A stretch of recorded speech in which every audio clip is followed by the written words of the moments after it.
Assalamualaikum warahmatullahi wabarakatuh. Bismillahirrahmanirrahim. Ar-Rahman 'allama al-Qur'an, 'allama al-insana ma lam ya'lam. Nusalli wa nusallimu ala sayyidina Muhammadin sayyidil anam wa ala alihi wa ashabihi al-kiram, amma ba'd. Jangan gegabah menframing kiai negatif, pesantren negatif. Berikut ini akan saya sampaikan dalil-dalil dasar-dasar pendekatan Islam, literatur Islam, tradisi-tradisi pesantren, para santri terhadap para kiainya. Pertama, yaitu mencium tangan kiai. Al-Imam Nawawi mendiskusikan dalam kitab Fatawal Imam An-Nawawi, terbitan Darul Fikr, halaman 50-51.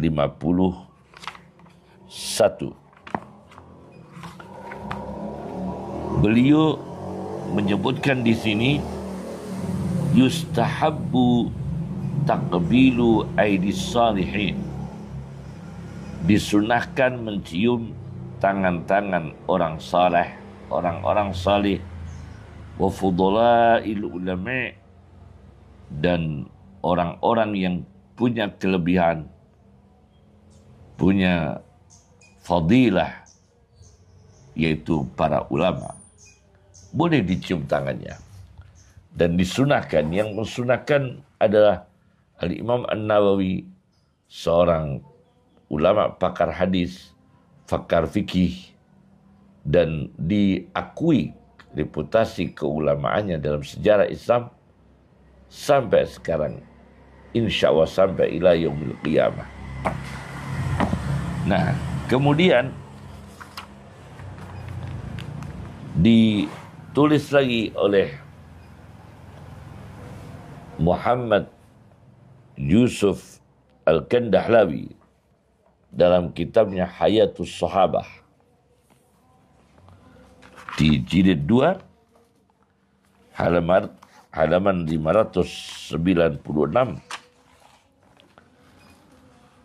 ketika diceritakan Zaid bin Sabit mengendarai kendaraan hewan, Abdullah bin Abbas memegang sanggurdi yang dinaiki oleh seorang ulama, Zaid bin Sabit radhiyallahu anhum. Zaid bin Sabit, Abdullah bin Abbas bertabarruk terhadap para ulama, bertabarruk terhadap Zaid bin Sabit. Kemudian Zaid bin Sabit ini mencegahnya. Tapi Abdullah bin Abbas mengatakan, hakadha umirna an naf'ala bi ulama'ina wa kubara'ina. Demikianlah kita diperintahkan terhadap para ulama kita, para sesepuh-sesepuh ulama besar kita, para kiai kita.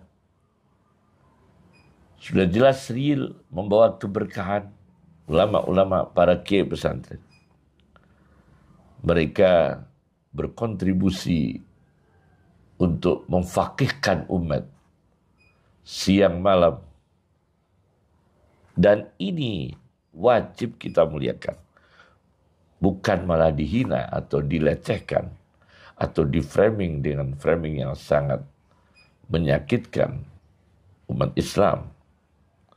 Kemudian Abdullah bin Abbas dibalas oleh Zaid bin Sabit, dicium tangannya. Hakada umirna an naf'ala bi ahli baiti nabiyina. Seperti inilah kita juga diperintahkan bersikap dengan keluarga Nabi Muhammad SAW. Karena Abdullah bin Abbas ini sepupu Rasulullah SAW, juga seorang ulama. Jadi takbilul yadi, mencium tangan para kiai, para ulama, para orang saleh, itu memang menjadi sunnah para sahabat yang jelas direkomendasikan oleh Rasulullah SAW untuk kita ikuti. Kemudian saya baca lagi di dalam sebuah kitab, Siyaru A'lamin Nubala. Ini karya Ad-Dhahabi, murid dari Ibnu Taimiyah. Siyaru A'lamin Nubala. Di jilid 10. Jilid 10, halaman 299. Ketika Imam Muslim yang memiliki Sahih Muslim berjumpa dengan Imam Bukhari yang mempunyai kitab Sahihul Bukhari, apa yang dikatakan oleh Imam Muslim? Da'ni uqabbil rijlaika ya ustad al-ustazin. Biarkan kami, tinggalkan kami, biarkan kami mencium kedua kakimu, wahai Imam Bukhari, wahai gurunya para guru. Wassayyidal muhaddisin, dan pemimpin para ahli hadis. Wattabibul hadis fi ilalih, dan dokternya hadis dalam patologi hadis. yakni penyakit-penyakit sanad, penyakit-penyakit matnul hadis yang yakni ada maudhu'nya, ada palsunya, ada dhaifnya, ada mungkarnya, ada terbaliknya. Ini pakarnya patologi hadis adalah Imam Bukhari.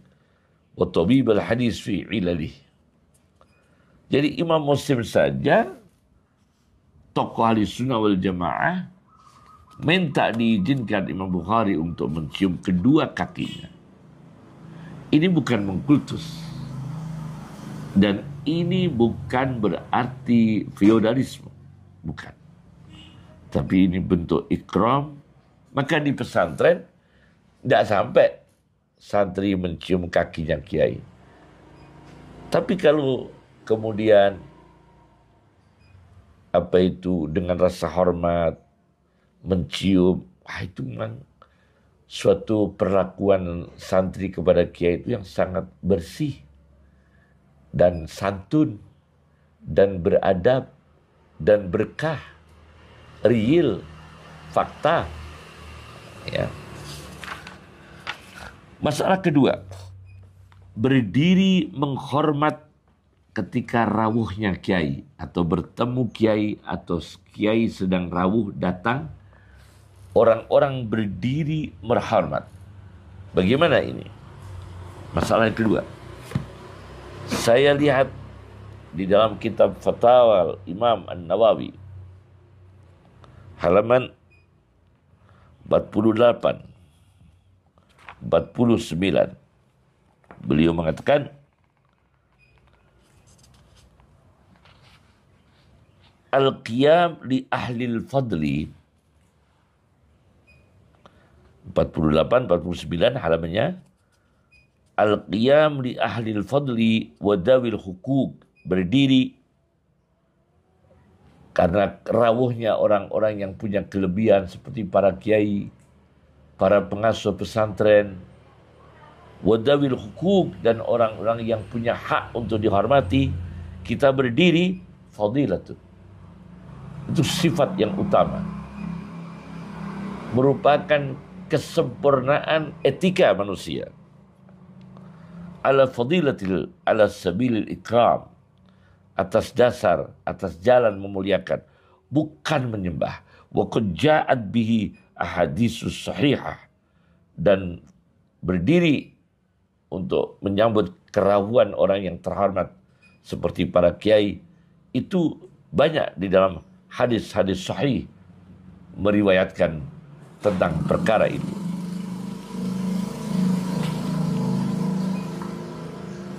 Kemudian di sini di catatan kakinya disebutkan Tolhah bin Ubaidillah berdiri di dalam masjid ketika rawuhnya Ka'ab bin Malik. di hadapan Nabi SAW. Ka'ab bin Malik rawuh, Talha bin Ubaidillah berdiri menghormat. Dan Nabi membiarkan itu dalam catatan kakinya. Fatwa Nawawi, halaman 49. Kemudian saya baca di dalam kitab Sahihul Bukhari, cetakan Darul Fikr, juz 7 ini ya. Cetakan Darul Fikr juz 7. Di sini disebutkan Rasulullah sallallahu alaihi wasallam bersabda ketika Sa'ad datang dan umat, yakni kaumnya Sa'ad, kata Rasulullah SAW, "Qumu ila sayyidikum."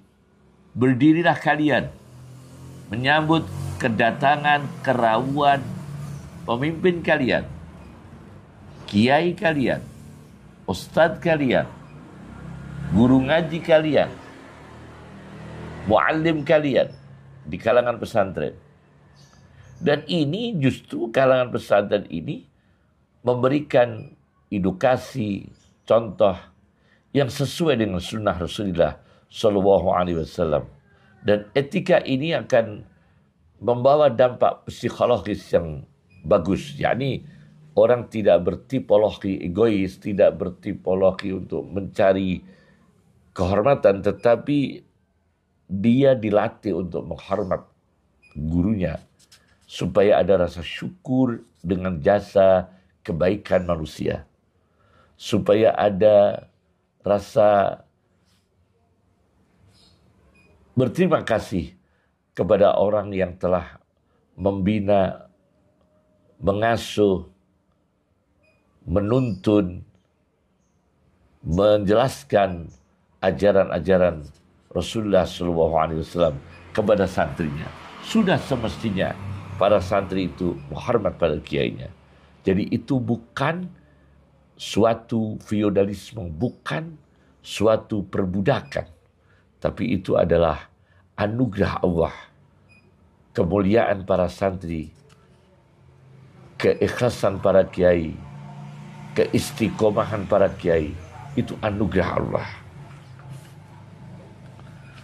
Masalah ketiga,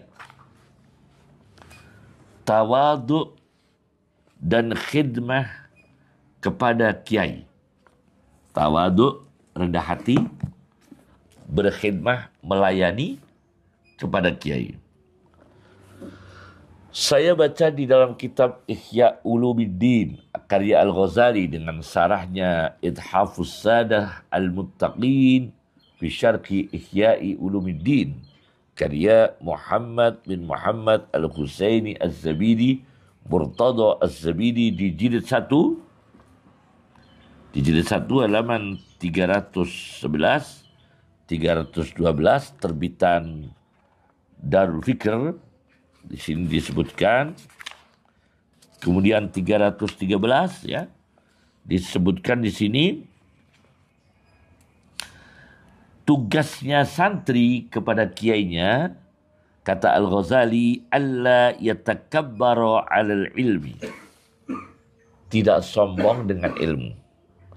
Tidak sombong, tidak gengsi ya untuk mengaji para kiai, bahkan mengaji para putranya kiai, para gusnya kiai, dengan tawaduk. Mungkin santrinya akabir ya, lebih sepuh, lebih senior, dididik mau ngaji kepada putra-putra kiai yang secara usia as-saghir, secara kesenioran putra-putra gus-gus ini junior, tetapi para santri ini dilatih untuk tawaduk as-akabir, mengaji pada as-saghir. Itu dalam tradisi ulama hadis, riwayatul akabir anil asaghir. Wala yata'ammara 'alal mu'allim. Di sini di sarah ihya'nya ithaf, la yasira amiran 'alal mu'allim. tidak mendidik santri memerintah kiai. Bal yulqi ilaihi zimama amrihi bil kulliyah. Santri menyerahkan, melemparkannya, menyerahkan kepada kiai kendali urusannya, kendali perkaranya, bil kulliyah dengan keseluruhan. Fi kulli tafsil, ya, fi kulli tafsil, di dalam semua perkara yang terperinci. Wa yud'ina li nasihatih, dan ditanamkan santri ini tunduk dengan nasihat kiai. Id'an al-marid al-jahil lit-tabib, seperti tunduknya pasien yang awam, tidak tahu apa-apa tentang ilmu medis, tentunya tunduk, patuh, menerima nasihat dokter. Al-musfid, yang kasih sayang. Kiai kasih sayang pada santrinya. Al-hadik, yang cerdas. Wa yanbaghi ay yatawadhu'a li mu'allimihi, kata Imam Ghazali. Santri hendaknya tawaduk kepada kiainya. Wa yatlubas sawab wasyaraf. Wa yatlubas sawab wasyaraf. Santri mencari pahala dan kemuliaan di kemudian hari, di saat itu, di kemudian hari, dan hari-hari berikutnya. Bi khidmatihi, dengan berkhidmah kepada kiainya. Jelas sudah ini, ya. Ini ajaran-ajaran yang mulia. Kemudian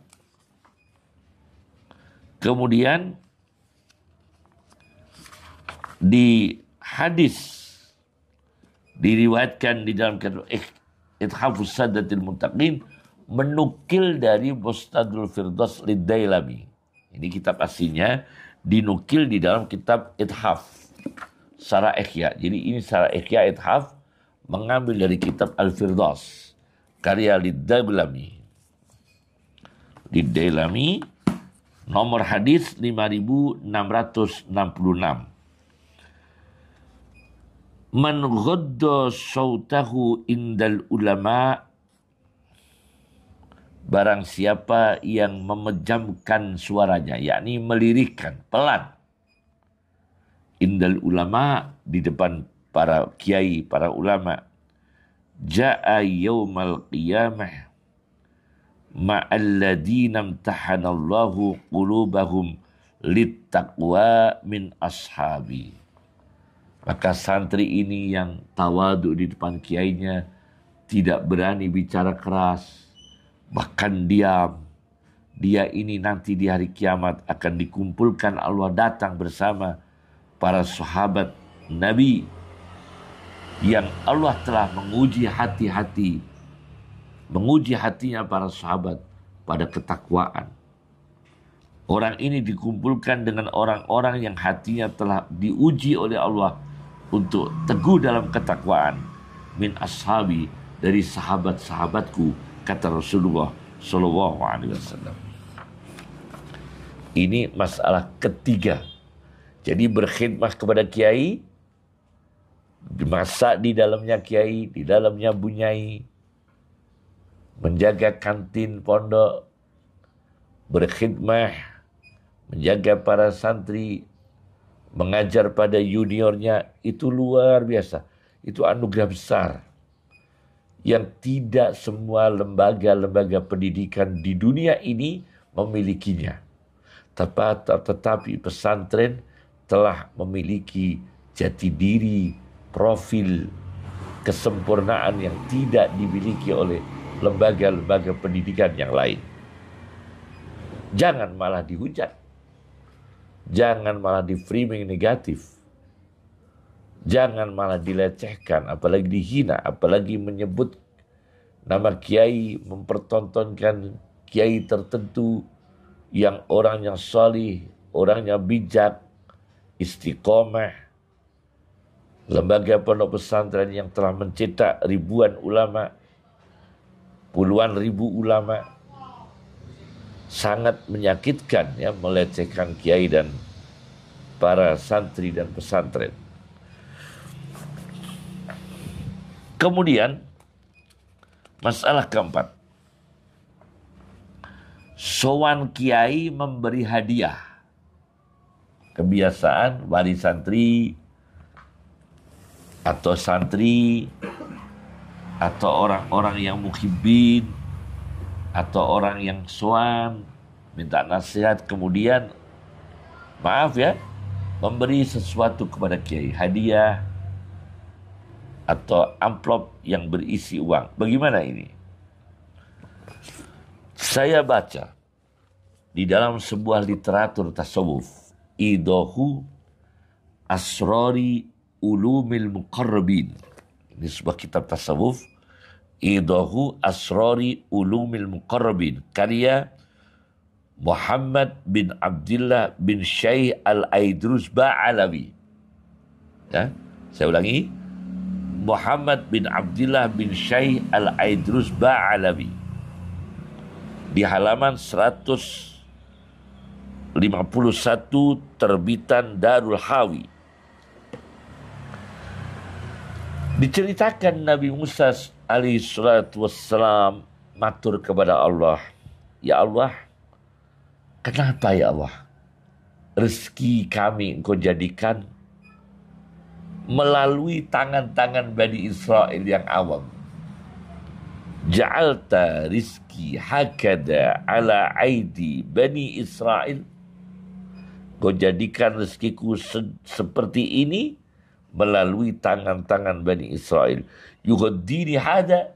Pagi-pagi ada yang ngasih saya makanan pagi, atar-ataran kalau dunia pesantren, dari tetangga, dari santri, pagi bawa oleh-oleh ke kiai, yuhaddini hada wa yu'ashini hada, sore, petang, malam datang lagi wali santri, sowan ke kiai, sowan ke Nabi Musa, yuhaddini hada wa yu'ashini hada. Pagi saya ada yang sowan memberi sesuatu pagi hari, sore hari, petang hari, malam hari. Kata Allah Subhanahu wa ta'ala, hakada asna'u bi awliyai. Musa, demikianlah perlakuanku terhadap kekasihku, termasuk para kiai. Ujri arzaqahum ala aidil battalina min khalqi liyujaru fihim. Aku alirkan rezeki-rezekinya kekasihku, para nabi, para ulama, para kiai, orang-orang salih, melalui tangan-tangan battalin, orang yang secara ibadah kurang. Katakan orang yang nganggur, banyak waktunya belum diisi dengan kebaikan. Orang awam. Orang awam agama, wali-walinya santri, orang tua santri yang merasa mereka ini awam, mengantarkan rezeki kepada kiainya melalui tangan mereka. Min khalqi, itu dari makhlukku, kata Allah, makhlukku yang mendesain, yang menskenario Allah sendiri. Liyujaru fihim, supaya mereka muhibbin, mereka orang awam, mereka wali santri, mereka Bani Israel, ikut mendapatkan pahala untuk berkhidmah, menyenangkan para nabinya, menyenangkan para kiainya, supaya mereka juga ikut pahala. Liujaru fihim, itu rahasianya. Ini ada literatur ini. Jadi jangan di framing kiai itu menanamkan santri itu memberi uang, enggak. Dan fakta yang sejarah, insya Allah sampai sekarang para kiai itu, uang dari mereka itu juga akan dikembalikan untuk kemaslahatan, untuk membiayai pembangunan pesantren, untuk mensedekahi tetangganya, untuk memberikan kepada fakir miskin, untuk menyenangkan para ustadz-ustadznya. Bahkan banyak sekali para kiai, maaf, ini jarang orang tahu kalau bukan orang pesantren, sering membiayai santrinya, ustadz yang berkhidmat di situ menikah tidak punya biaya. Itu banyak kiai membiayai, kiai-kiai pesantren. Membiayai santri putrinya, santri laki-lakinya menikah. Mereka dari keluarga kurang mampu, kiainya turun tangan, membiayai. Dan itu sering sekali. Para bunyai, para kiai membiayai itu.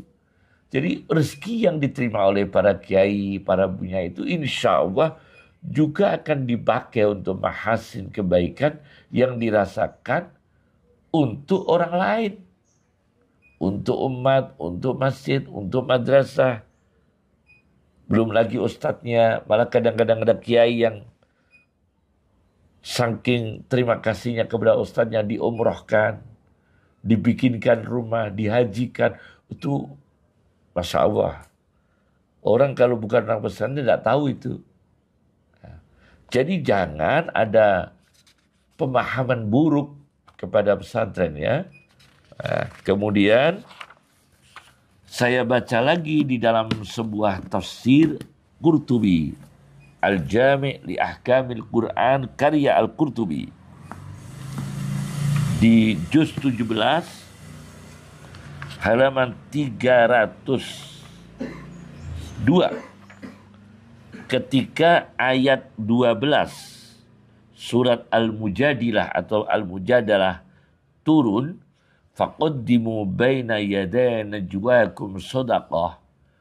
Kalau matur-matur kepada Rasulullah, sowan kepada Rasulullah, maka dahulukan di depan kalian matur-matur kepada Rasulullah, berbisik dengan Rasulullah, shadaqah, yakni memberi sesuatu. Awalnya diharuskan, tapi kemudian tidak diharuskan. Tidak diwajibkan, dimansuh. Tetapi ini pernah sudah diamalkan oleh Sayyidina Ali radhiyallahu anhu. Di sini disebutkan Sayyidina Ali matur kepada Rasulullah dan membawa sowan kepada Rasulullah annahu tasaddaqa bi khatam, yakni dengan membawa ali-ali. Ini bukan sedekah zakat, itu bukan ya. Membawa hadiah ali-ali, cincin ya, dibawa oleh Sayyidina Ali, diberikan kepada Rasulullah SAW. Tapi pada akhirnya para sahabat dengan ekonomi yang sangat sulit, kalau diwajibkan keberatan, akhirnya tidak diwajibkan. Tetapi meskipun tidak diwajibkan, para sahabat masih biasa memberi sesuatu kepada Rasulullah hadiah, menyenangkan Rasulullah hadiah. Itu ajaran Nabi SAW yang kemudian ditanamkan di kalangan pesantren. Luar biasanya. Ini kemudian saya baca lagi di dalam sebuah kitab manaqibnya Imam Abi Hanifah. Ada kitab berjudul Al-Khairatul Khisan fi Manaqibil Imamil A'zam Abi Hanifah An-Nu'man, karya Ibnu Hajar Al-Haytami. Ya. Di halaman 82, ketika Hammad putranya Abu Hanifah ngaji pada kiai, khatam surat Fatihah, apa yang dilakukan oleh abahnya Abu Hanifah kepada kiainya anaknya? A'tal mu'allima khamsa mi'ati dirham wa fi riwayatin alfa dirham. Abu Hanifah memberi amplop, kalau sekarang ya, memberi bisyarah, ya, kegembiraan untuk kiainya yang mengajarkan anaknya Hammad selesai surat Fatihah. Kiainya anaknya dikasih Imam Abu Hanifah 500 dirham. Satu riwayat 1000 dirham. Subhanallah. Kata Abu Hanifah, wallah law kana ma'ana aksaru min dalik. Demi Allah, jika aku punya, bersamaku punya uang lebih dari itu, la dafa'nahu ilaika, aku serahkan kepada engkau kiai. Ta'ziman lil Quran, mengagungkan pelajaran yang diajarkan kiai kepada anaknya, yakni Al-Quran, syariah. pondok-pondok pesantren. Kediri, ada Ploso, ada Lirboyo, Pare, banyak pondok pesantren. Sarang, Kajen, Lasem, Jombang, Banyuwangi, Cirebon, Magelang, banyak pesantren. Para kiainya itu bukan mengajarkan ilmu duniawi, mengajarkannya tafsir Al-Quran, fikih yang digali dari Al-Quran dan Sunnah, sufistik, psikologi jiwa yang bernafaskan Al-Quran dan Sunnah Nabi Sallallahu Alaihi Wasallam. Itu yang diajarkan para kiai. Jadi wajar sekali putra-putra santri, orang tua santri, muhibbin sowan membawa sesuatu, dan mereka itu juga tidak diharuskan memberi. Kesadaran sendiri, keikhlasan sendiri. Kenapa pihak lain itu risih ya, kemudian menframing dengan framing yang negatif, yang sangat buruk. Padahal yang memberi saja tidak ada perasaan apa-apa dengan ikhlas. Ya. Kemudian masalah kelima, ngalap berkah kepada kiai. Nah, ini masalah kelima. Bagaimana ngalap berkahnya kiai? Tabarukan kepada kiai. Santri tabarukan kepada kiai. Saya baca. Pertama, literaturnya orang-orang ahli hadis. Siapa yang tidak kenal kitab ini? Tahdhibul Kamal lil Mizzi. Sebuah kitab besar. Diringkas oleh Ibnu Hajar Al-Asqalani. Tahdhibut Tahdhib. Tahdhibut Tahdhib itu ringkasannya ini. Tahdhibul Kamal lil Mizzi. Yaitu karya Jamaluddin Yusuf Al-Mizzi. Saya bawa di jilid 8. Halaman 13-14. Terbitan Al-Maktabah At-Tijariyah. Dijelaskan di sini Sahal bin Abdillah At-Tustari, seorang ulama besar Sufi, sowan kepada Imam Abi Dawud As-Sijistani yang punya kitab Sunan Abi Dawud, Hafidul Hadis, kebangsaan Afghanistan. Tokoh hadis dari 6 kitab besar hadis nomor 3, Bukhari, Muslim, Abi Dawud. Sahal bin Abdillah datang, rawuh, sowan. Apa yang dilakukan oleh Sahal? Begitu ketemu Imam Abi Dawud,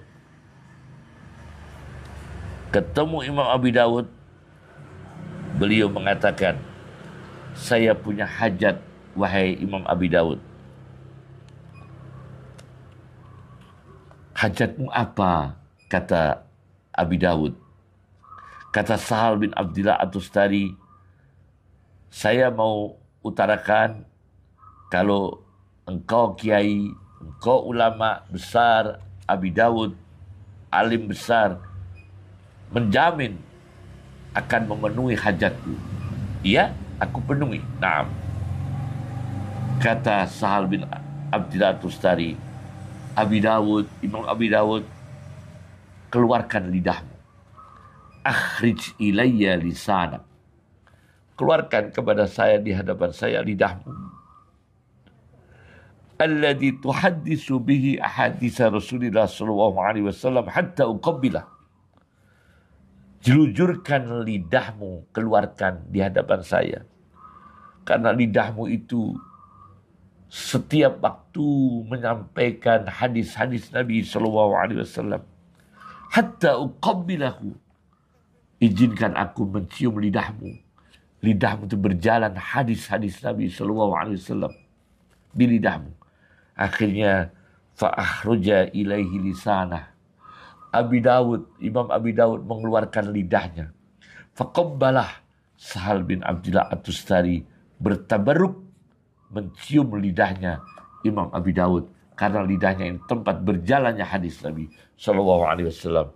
Pagi-pagi para kiai mengajar tafsir Jalalain, mengajar Ihya Ulumuddin, mengajar Fathul Wahhab, mengajar Hikam, mengajar Riyadhus Shalihin, Sahihul Bukhari, Sahih Muslim, belum ilmu-ilmu sastra, belum ilmu-ilmu alat, belum usul fikihnya. Mereka dengan ikhlas, lidahnya ini lidah tempat berjalannya ilmu para kiai dan para ulama itu. Dan Sahal bin Abdullah At-Tustari ngalap berkah mencium lidahnya Imam Abi Dawud yang punya kitab Sunan Abi Dawud. Luar biasa. Kemudian saya buka lagi dalam kitab karya Khatib Al-Baghdadi yang punya kitab Tarikh Baghdad. Ini sebuah kitab Al-Jami' li Akhlaqir Rawi wa Adabis Sami'. Terbitan Dar Ibn Al-Jauzi. Saya baca di nomor 308. Di sini Imam Syu'bah mengatakan, kuntu idza sami'tu minar rajul al-hadis. Aku apabila mendengar dari seorang kiai satu hadis, kuntu lahu abdan mahayiyah. Aku memperlakukan diriku sebagai budak selama kiaiku hidup.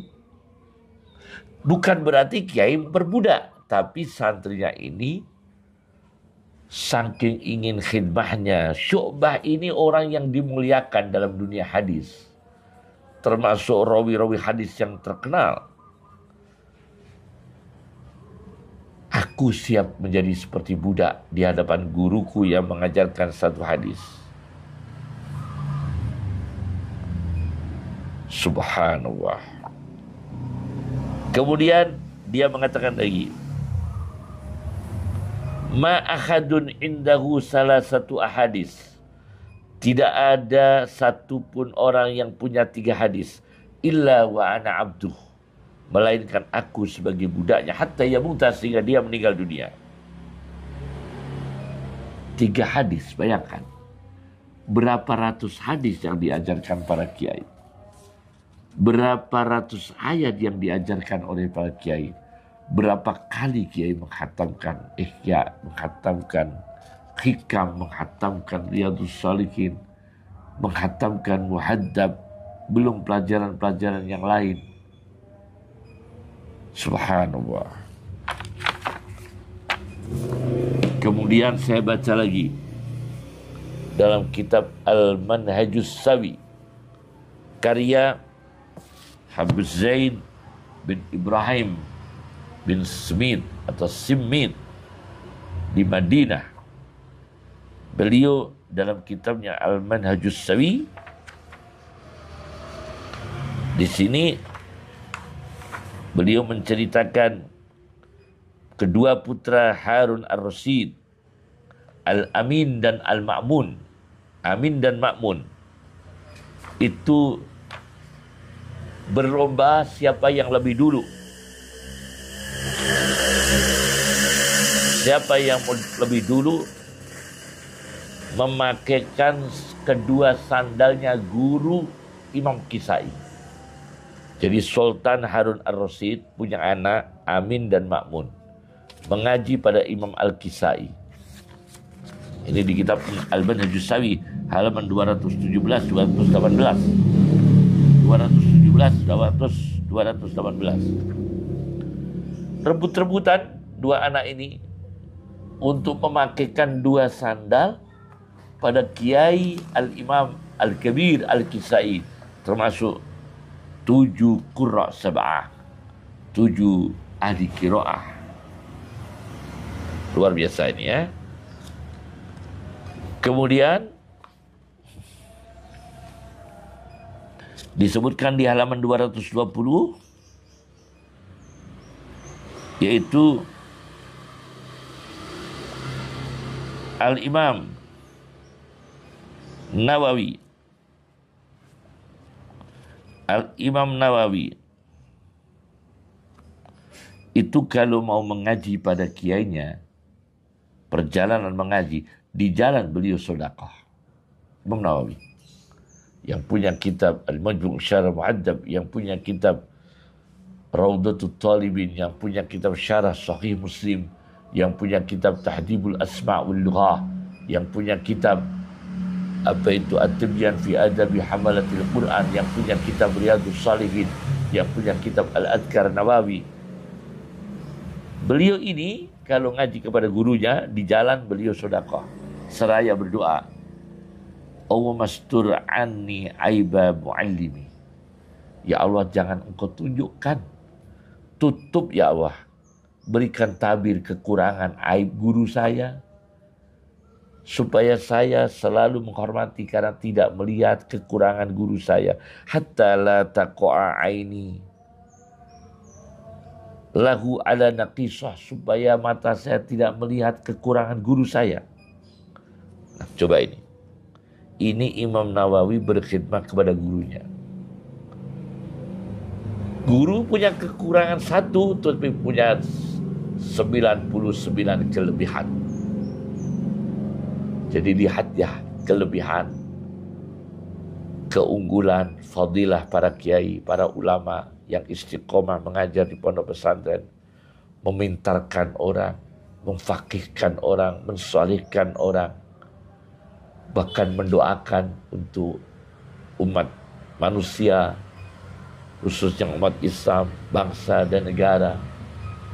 Belum lagi perjuangan-perjuangan pra kemerdekaan yang banyak sekali kontribusi para santri, para kiai yang tidak bisa ditulis dengan tulisan tinta, saking banyaknya yang tidak diketahui siapa mereka, pahlawan-pahlawan yang ikhlas yang tidak dikenal namanya, para santri, belum para kiainya. Subhanallah. Jadi hati-hatilah, khususnya media, televisi, media cetak, media digital, jangan mensuguhkan tontonan-tontonan buruk, fitnah, apalagi terhadap para kiai, terhadap para ulama. Tontonan yang fitnah, tontonan-tontonan yang melukai hati para ulama, para kiai. Lebih baik TV-TV itu mensiarkan ngajinya pesantren, nasihat para kiai untuk dilihat umat manusia, doanya kiai, zikirnya kiai. Dan kiai pun tidak pernah minta seperti itu, cuma itu lebih manfaat, bukan malah mensuguhkan fitnah-fitnah kepada pesantren dan para kiai. Semoga ini menjadi pelajaran dan menjadi evaluasi. Ya. Assalamualaikum warahmatullahi wabarakatuh.